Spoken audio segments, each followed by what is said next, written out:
बच्चों आज जो हम टॉपिक पढ़ने जा रहे हैं वो topic force and law of motion class 9th का फिजिक्स का चैप्टर है।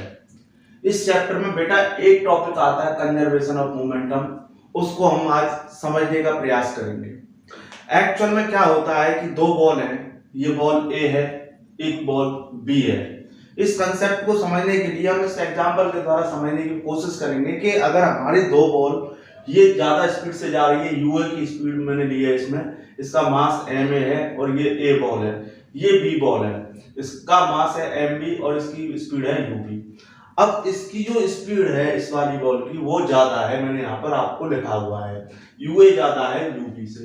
अब क्या होता है, ये आपस में जब इसकी स्पीड कम है इसकी ज्यादा है तो ये आपस में टकरा जाएंगे, यहाँ पर ये कोलाइड कर गई एक दूसरे से।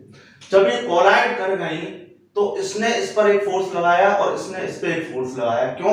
Due to action reactions, third law of motion. Third law of motion क्या कहता है कि जब कोई वस्तु आपस में टकराती है तो एक जिस पे दूसरे पे उतना फोर्स लगाती है उतना ही फोर्स एक दूसरी वस्तु भी उस पर लगाती है। एक्शन टू रिएक्शन, इसने इस पर एक फोर्स लगाया उसको मैंने एफ ए बी लिखा और इसने इस पर एक फोर्स लगाया उसको मैंने एफ बी ए लिखा।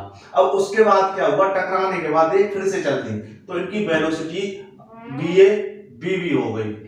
अब इसके बाद क्या होता है बेटा,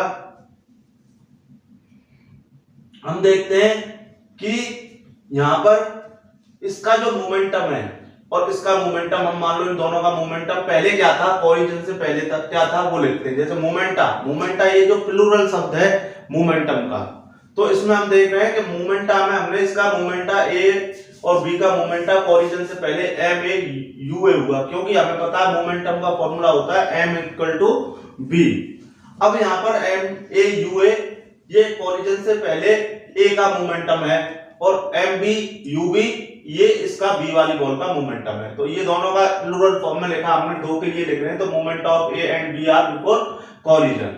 अब उसके बाद कोलिजन के टाइम पे क्या हो रहा है, ये एक दूसरे पे अपोजिट फोर्स लगा रहे हैं, इसलिए ये नेगेटिव साइन आ गया। ये मान लो लेफ्ट टू राइट को मैं पॉजिटिव ले रहा हूं तो राइट टू लेफ्ट को मैं नेगेटिव लूंगा। F A to F A B force लग रहा है एफ बी ए के इक्वल एंड अपोजिट फोर्स लग रहे हैं। उसके बाद क्या हुआ, इसका स्पीड एक ही वाली बॉल की स्पीड बी ए हो गई और दूसरी वाली बॉल की स्पीड बी बी हो गई। तो इसका मोमेंटा कितना हो गया, इनका मोमेंटा दोनों का एम ए बी बी हो गया इसका मोमेंटम और एम बी बी बी हो गया इसका मोमेंटम।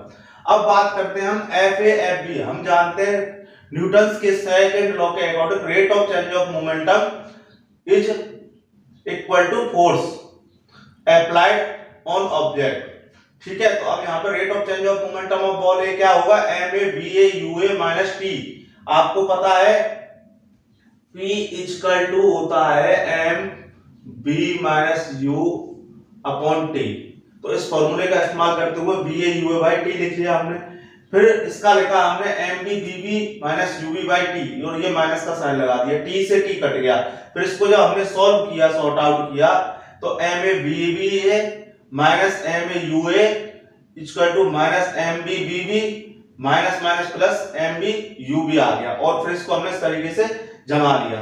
तो हमारा क्या आया इस इक्वेशन से बाद में लास्ट में फाइनल डिसीजन जो निकल के आया बेटा वो आया sum of momenta of two object before collision. Sum of momenta of two object before collision, collision से पहले जो मोमेंटा था दो ऑब्जेक्ट्स का is equal to the momenta of the after collision sum of, इसमें सम का sign लगाना हम भूल गए थे वो अब लगा दिया हमने, M A B A plus M B B B.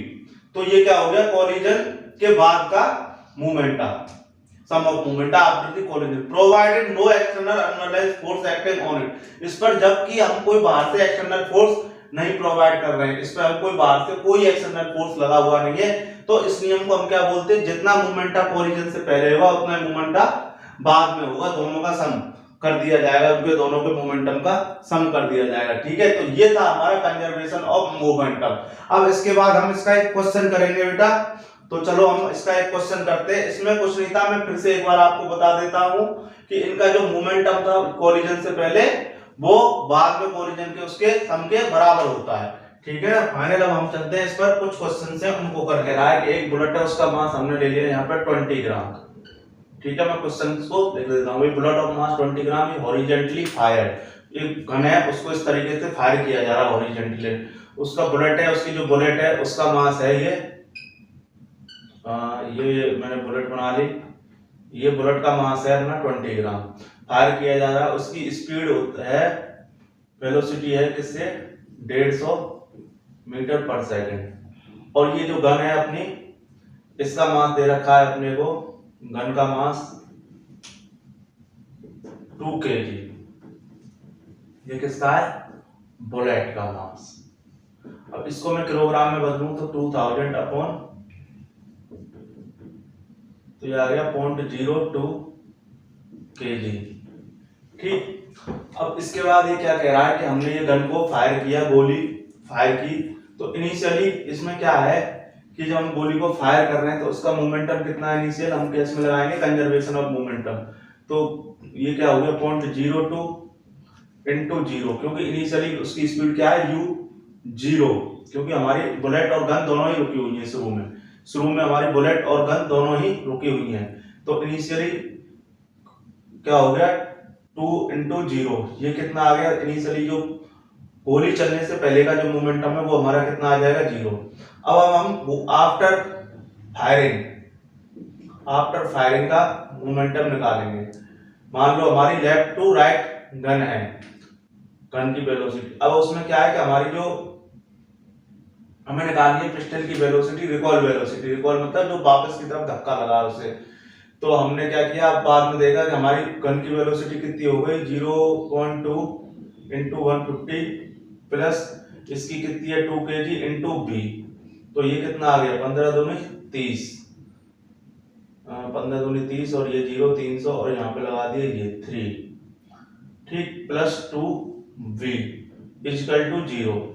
अब यहाँ पर हमने v की वैल्यू निकाली तो ये कितनी आएगी माइनस के 1.5 मीटर पर सेकंड। अब ये जो माइनस साइन आ रहा है ये किस वजह से आ रहा है, मान लो ये गन है, ये हमारी गन है, इससे फायर हुआ है, ये गोली निकली है, तो अगर गोली की स्पीड लेफ्ट टू राइट थी और ये हम पॉजिटिव ले रहे थे, तो इस गन की स्पीड किधर जाएगी बैक में, रिकॉल वेलोसिटी, तो ये किसकी तरफ जाएगी पीछे की तरफ, जब इसमें से गोली फायर होगी। फिर से एक बार समझ लो, इसका मास दे रखा है 20 ग्राम, उसके बाद हमारा इनिशियल जो उनका वेलोसिटी थी गन की, क्योंकि इनिशियली में फायरिंग से पहले दोनों की वेलोसिटी u0 थी, तो हमारा हमने शुरू में मोमेंटम निकाला है दोनों का 0.02 इंटू 0 प्लस 2 इंटू 0 0 आया। आफ्टर फायरिंग क्या हुआ, हमने इसका मोमेंटम निकाला तो हमारी जो गन की वेलोसिटी थी वो इतनी हो गई 150 मीटर पर सेकंड, और बाद में 2 इंटू बी किया, बी की बाद हमारा जो नेगेटिव साइन आया इसमें निकाल के बी रिकॉल वेलोसिटी, अगर हमारी गोली इधर फायर निकल के जा रही है तो हमारे पीछे की तरफ फोर्स लगेगा उस गन पे रिकॉल वेलोसिटी के रूप में, हमने ये पढ़ा यहाँ पर। ठीक, नेक्स्ट क्वेश्चन, अब इसके कुछ क्वेश्चन हम आगे के नेक्स्ट उसमें लेक्चर में करेंगे।